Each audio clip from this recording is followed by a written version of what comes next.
F off back to Montecito. Get out. Oh, by the way, here's a bill for tens and tens of thousands of pounds. As new questions are being asked about the state of Prince Harry's marriage to Meghan Markle, as she stayed away from his darkest moments. He's crying into his soup. They are actually in the United Kingdom, just not in London right now. Something changed the moment Prince Harry landed in Britain.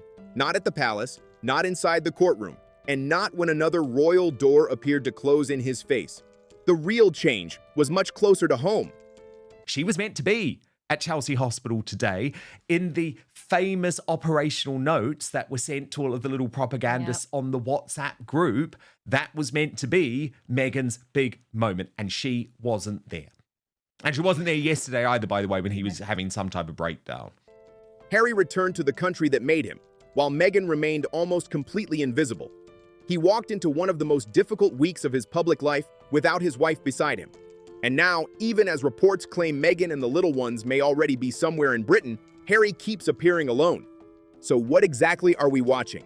Harry is always there for Meghan, and she is never, ever there for him when he needs her. And I think that's very, very telling about the true nature of their marriage. And I don't think it's a happy one. A husband fighting to recover part of his old life while his wife quietly moves in the opposite direction? Because this was not simply a bad week for Prince Harry. This was a terrible week. Is the Sussex fairy tale marriage falling apart? This has been a bad week for Harry. No, this has not been a bad week. It's been a terrible week. Absolutely one of the worst in his life. I mean, it's even worse than when he dressed up as a Nazi. At the exact moment he appeared to need support the most, Meghan was nowhere beside him. One setback can be dismissed. Two can be explained. But when everything starts falling apart at once, people begin asking a different question. Is Harry only losing his battle with Britain? Or is Britain exposing a growing divide inside his own marriage? Meghan is done with watching Harry being humiliated on the world stage. Let me tell you something, Meghan girl. Your husband already did that when he wrote that book, Spare.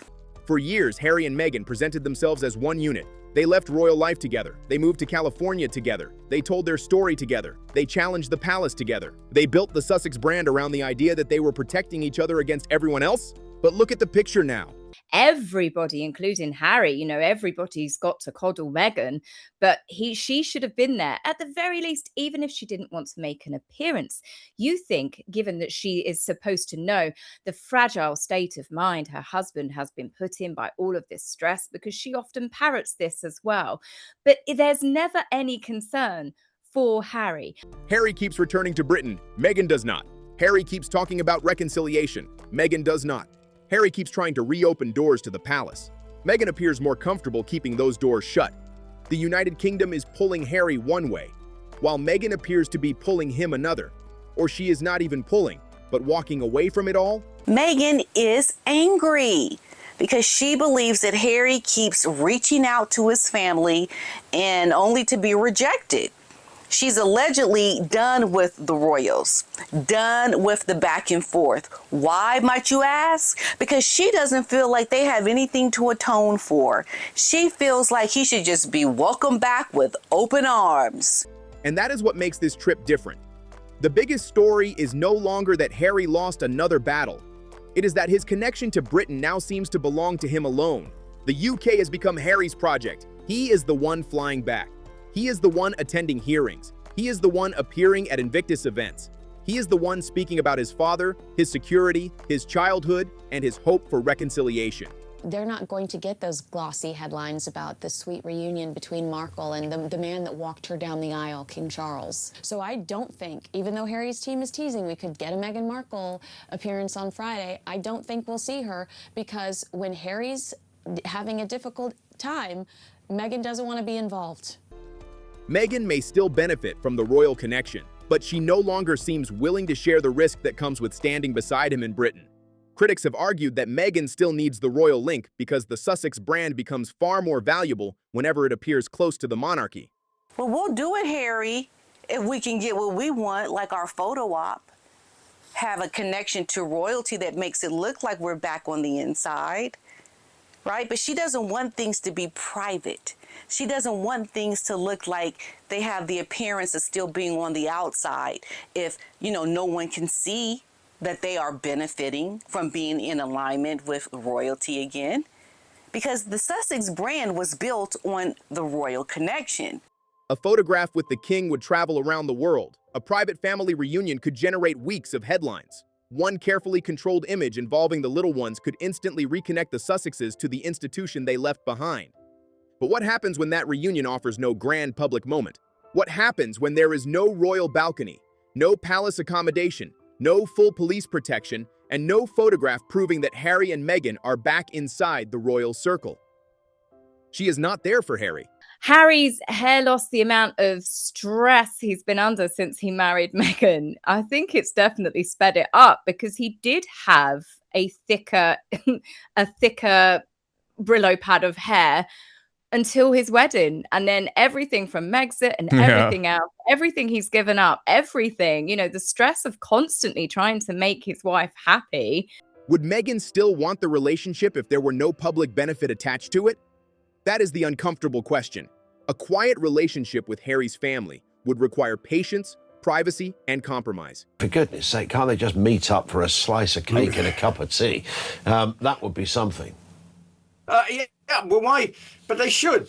But the whole thing from day one has been, will they, won't they? Yeah. And it's basically been driven by the Sussexes. It might mean meetings that nobody sees, conversations that are never leaked, and photographs that are never released. It would mean rebuilding trust without immediately turning that trust into publicity. And some commentators believe that is exactly where Meghan loses interest. Why would you want to stay, if you're Meghan and Harry, in the ceremonial symbol home of the royal family that you've labelled racist? Well, in my opinion, only because their brand is failing massively and they want to be they need to be attached photographs in America with the royal family. They argue that the royal connection has value when it strengthens the Sussex image, creates global attention, or supports future projects.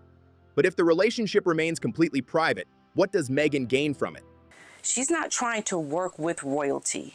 She is not trying to make Harry's life any easier to have a relationship with his family, because let me tell you, Meghan is not trying to have a relationship with her own father or her own family.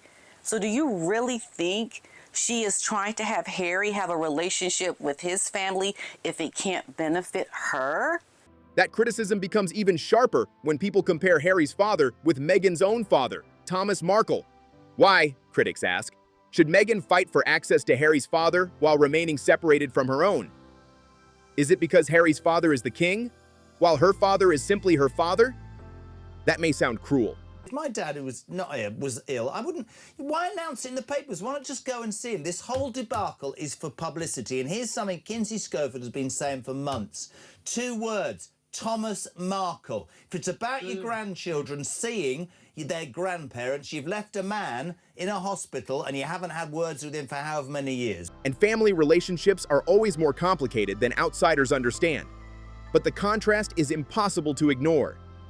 Meghan has shown little public interest in repairing the relationship with Thomas Markle, yet reports repeatedly describe possible talks, reunions, and photographs involving King Charles. Meghan she's not going to put up with anything that's going to look like reconciliation with Harry and his family. She is going to blow everything out of proportion because she doesn't want it to happen. One father brings emotional history, the other brings royal status. And to Meghan's critics, that difference says everything. Now the story has become even stranger. Several outlets are reporting that Meghan and the little ones may be in Britain privately, even though Meghan will not appear publicly beside Harry during his current engagements. It is really shocking that Meghan Markle chose not to be by Harry's side as the Duke of Delusion suffered through this humiliating loss all on his own. There has been no clear public confirmation from the Sussexes, and reports remain conflicting. But if Meghan really is already in the country, the mystery becomes even bigger. Why is Harry still alone? Why was Meghan absent when the court ruling arrived? Why did she not stand beside him after the case that had consumed so much of his time, money, and energy? Why is she not appearing at the Invictus Countdown event, a project that has always been central to Harry's identity? And Prince Harry's visit is going just as we expected. The bloke is so shamed that he's actually been to the Chelsea hospital today without Meghan Markle. And guess what? No crowds turned up. There's no pictures. There's no drama. I'm sure they'll be released once they're heavily edited, and probably they've filled in the top of his head, because good Lord, this guy is going bald, but that is a whole other issue. If she is only a few hours away, her absence is no longer about the difficulty of crossing an ocean. It becomes a decision, and that decision creates its own story. Meghan did not have to speak. She did not have to attend the courtroom. She did not have to give interviews or pose for photographers. She only had to be seen beside her husband once.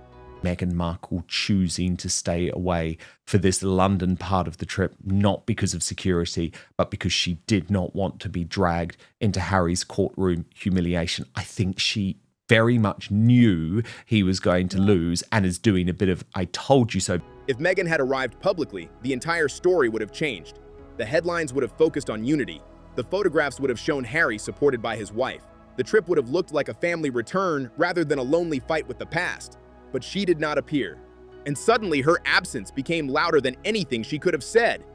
She's the most targeted woman. She's the most bullied woman. She's the biggest victim out of them. And Harry probably could have done with a bit of support from her, because let's be honest, he's not got many other people in his life willing to stick their neck out and to support him, because he's destroyed all of his relationships. One royal commentator has pushed an even more dramatic interpretation. She has suggested that Meghan does not want Harry rebuilding a relationship with the palace because reconciliation could weaken her control over their shared story. According to that theory, Harry becoming closer to his father would not simply repair a family bond.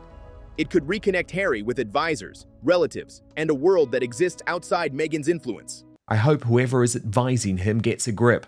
The problem is there's one person advising him. Her name, Meghan Markle. That is not a proven fact. It is a commentator's interpretation, but it raises a powerful question. What happens to Harry and Meghan's partnership if Harry no longer sees the palace as the enemy?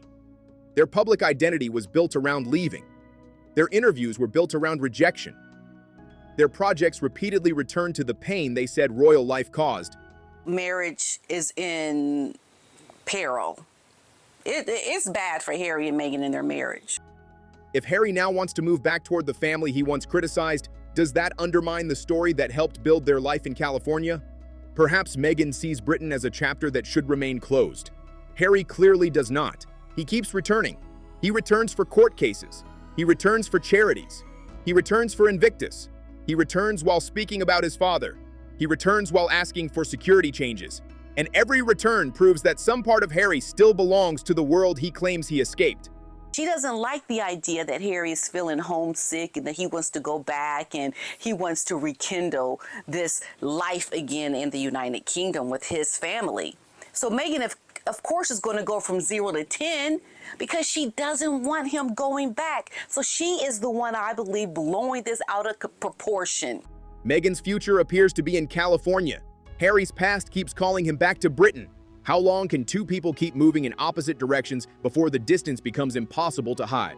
This week made that question even more painful because Harry did not simply look disappointed. Observers at Chatham House said the court result appeared written across his face. Commentators claimed his voice shook.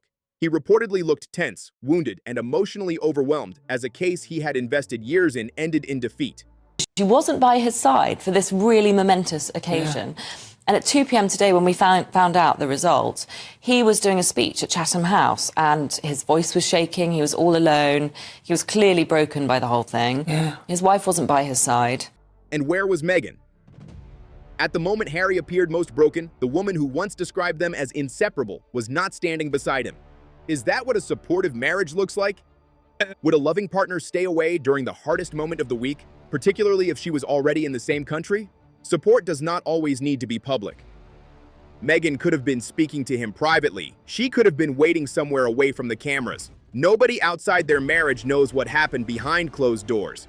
But for Meghan to not be there, even in the background, that to me is not a good marriage. That is not a loving marriage. You know, even if my husband didn't want to go to an event, if he knew there was potential of me being upset at an event or something potentially upsetting me, he would have been waiting in the wings. But public life is built on images, and the image this week was unmistakable. Harry alone. Harry facing the cameras alone. Harry absorbing the judgment alone. Harry continuing his engagements alone. Harry trying to smile while the central mission of his adult life appeared to collapse around him. Every time Harry tries to reconcile, return, or reopen communication, Meghan seems to move in the opposite direction. The Duke of Delusion has tried to put a smile on his face as he leaves Chatham House and new footage with a thumbs up. With a thumbs up to try and suggest that everything is okay, when we know it is far from okay. When Harry talks about wanting his family back, Meghan stays silent. When he returns to Britain, she stays away. When reports suggest possible royal meetings, new stories appear about conditions, security, and why the Sussexes may not participate. She's not there. You know why? Because she's the reason Harry is trying to get this extra security. It's Meghan's ultimatum. Because she wants to set the bar so high that makes it impossible for Harry to get it, so she doesn't have to come back. Does Meghan truly fear for Harry's safety? Or does security provide the perfect reason to avoid a return she never wanted? Some critics believe the security argument sets the bar so high that reconciliation becomes almost impossible. Full protection, royal accommodation, and strict control would have to be guaranteed before Meghan could publicly return. If those demands are not met, she can remain in California while blaming Britain for making the visit impossible. For example, Harry's saying, yeah, when I'm in London, I'll be on my own, but I might take Meg's and the kids up to Birmingham. I mean, it's one country. These that he's worried about, and the stalkers, although I would have thought Harry's stalker has had enough now. I think she's checked out. I think even she's like, look, I'm sick of this guy. Please don't mention Harry's name again. Yes, I might be his stalker, but I am out. Does he not think that they can get on a train? Does he not think that they have access to public transport? Does he not think they could even maybe hire a car and drive from dangerous London to incredibly safe, idyllic Birmingham? Make it make sense. For Harry, security may feel deeply personal. For Meghan, critics argue, it may also be strategically useful. It allows her to say no without saying she simply does not want to come back. And that leads to another question. Was Meghan upset because Harry was hurt, or because the royal comeback failed? Those are not the same thing. If she was angry because her husband suffered, why was she not beside him? But if she was angry because the trip did not produce the royal access, security, or positive publicity they expected, then her absence begins to look very different. The titles matter. Having an open family connection matters to Meghan Markle. Knowing that they have proximity to royalty, it matters. So the story only works if Harry still has some doorway back into the royal world. Harry's relationship with the palace is not only a family matter, it is part of the Sussex brand's remaining value. Without Harry's royal title, royal history, and royal conflict, how much attention would their projects receive? Their strongest headlines still come from the institution they walked away from. Every royal argument keeps them connected. Every possible reunion makes them relevant again. Every photograph near the palace reminds the public that Harry is still the king's son. Without this picture-perfect moment that he could have helped, that could have been used to help soften the image of, Harry and Meghan. So what happens when that doorway finally closes? What happens when Harry keeps showing up alone, but the palace no longer opens the gate and Meghan no longer stands beside him? That is the real danger for the Sussexes. Harry could lose both worlds at once. He could remain too angry and unpredictable for the palace to trust, while becoming too attached to Britain for Meghan to fully support.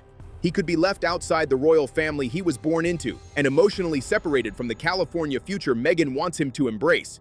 The marriage is now toxic. I'm not surprised. The marriage has been toxic pretty much right from the beginning. The relationship has been toxic right from the start. If you're to believe that Meghan Markle actually targeted Prince Harry through her Soho contacts, Marcus Anderson, this, that, and the other, and that she never really married for love. She married for money, status, but then when she found out that Prince Harry wasn't the billionaire that she thought he was going to be, then... At some point, Harry may have to choose. Not between two homes, between two identities. The prince who still wants his father, his country, and some part of royal life back, and the husband who promised Meghan that their future would be far away from all of it. Harry is still living between two worlds. One world contains his title, his childhood, his charities, Invictus, and the family he cannot completely release. The other contains Meghan, California, their little ones, and the new life they told the world had finally made them free. This is a very difficult situation for Harry to be in, because at some point he may have to choose between the family he came from, and the family that is responsible for him and his princely-like superpowers that he has given up for Meghan. But what if those worlds can no longer exist together? Harry still appears to be fighting for the past. Meghan appears to want him to stop. Yet he does not stop. He keeps fighting the press. He keeps challenging institutions. He keeps returning to Britain. She will absolutely be by Harry's side on Friday if he wins, but he's lost now. I don't think she wants to be on the arm of a loser. And according to one theory raised by royal commentators, Harry's war with the Daily Mail was partly driven by Meghan's own history with the newspaper. Meghan previously won a privacy case involving the publication of parts of a letter she wrote to Thomas Markle. His wife, Meghan, absolutely hated the Mail. Now, poor boy, he has to do everything that Meghan wants for him. He tries his best, but this is ridiculous, and he's going to owe the court £50 million. Harry has also repeatedly said that the treatment of Meghan helped fuel his wider battle with the British press. Some commentators therefore believe this final case was not only Harry's mission, it was also his attempt to fight an enemy Meghan deeply resented. But now he has lost. The court rejected the claims brought by Harry and the other claimants, leaving them facing a potentially enormous legal cost and a crushing public defeat. He needs someone to help him, but he doesn't listen. He thinks Meghan is the one to tell him. He listens to her, and he does what she tells him. Look where the hell it's got him. If Harry entered this battle partly to defend Meghan, what does the loss now do to their relationship? Does Meghan blame him for continuing when the risk became obvious? Does Harry believe he sacrificed years of his life for a fight that was never fully his? Or is he desperate to prove that the defeat does not mean Meghan was wrong? The other issue is what it means for him and Meghan, because she's not going to be happy that he's picked this fight with the Daily Mail and once again lost. And she's going to suffer because the two of them are now even more broke. Even inside the courtroom, Meghan repeatedly appeared in Harry's evidence and wider explanation of his war with the press, despite the case covering stories that reached back to before their relationship. Why did he keep bringing the argument back to her? Was he trying to make Meghan proud? Was he trying to prove that every sacrifice had been worth it? Or has Harry become so afraid of disappointing her that he can no longer separate his own battles from hers? Meghan Markle will be in the UK in a public way in one way or another. Guys, she can't help it. She loves the publicity. She loves the attention, and she desperately needs the opportunity to merge. Nobody outside the marriage can answer that, but the question will not disappear. Harry also continues to make reconciliation harder through his own actions. If he genuinely wanted a private reunion, why did every detail become another public briefing war? Why were accommodation, security, meetings, and palace deadlines repeatedly debated through the media? Real reconciliation rarely begins with competing headlines. Harry says he wants peace, but his public statements often create another conflict. Do you think this boy will ever Grow up? Yeah, recapture reality in his head? Because I just don't think even my 2-year-old makes as many strategically obvious mistakes as he and her. I'm being completely honest. I know you are. Doesn't seem to get anything right at all, Kins. Nothing. He wants trust, but private plans repeatedly become public stories. He wants access to the palace, then attacks the institutions around it when decisions go against him. Meghan may be pulling away, but Harry keeps making the situation worse. And that is why this week matters. It was not simply a terrible court result. It was not simply another rejected request or another lonely engagement. It was a pressure test for the entire Sussex partnership. The result was uncomfortable. If I were King Charles, I would strip them of their titles. But unfortunately, we're constantly talking about the bleeding heart. And yeah, I'm sure he's a very sweet man. And I know he's King Charles, and I know he's ill. But it's okay in this scenario. You will win more fans if you... Yeah, but I suppose, right, and I'm not just saying this, being in the same position, it's his boy. It's his blood. He probably still thinks that the mother hasn't been around and probably blames himself and all that. But the truth is, you're right. Anybody with a brain cell will go, listen, Charlie boy, he's taken the what's it and has been for years. They want what they can get from just using an institution they purport to hate. Harry still wants something from Britain. Meghan appears to want something from the royal connection, but perhaps not the difficult private relationship that must come with it. Harry wants the past to recognize him again. Meghan seems determined that their future should remain under her control in California. The UK is pulling Harry one way, Meghan another, and Harry cannot remain in the middle forever. So what happens next? Does Meghan finally appear beside him and silence the questions? Does Harry return to California angry, humiliated, and more isolated than before? Does this terrible week convince him to abandon his war with Britain, or does it make him fight even harder? And when Harry reaches for the palace again, will Meghan take his hand, or quietly step even further away? Because the most damaging image from this entire trip may not be Harry losing in court. It may be Harry walking through Britain alone, still fighting for a life his wife no longer appears to want.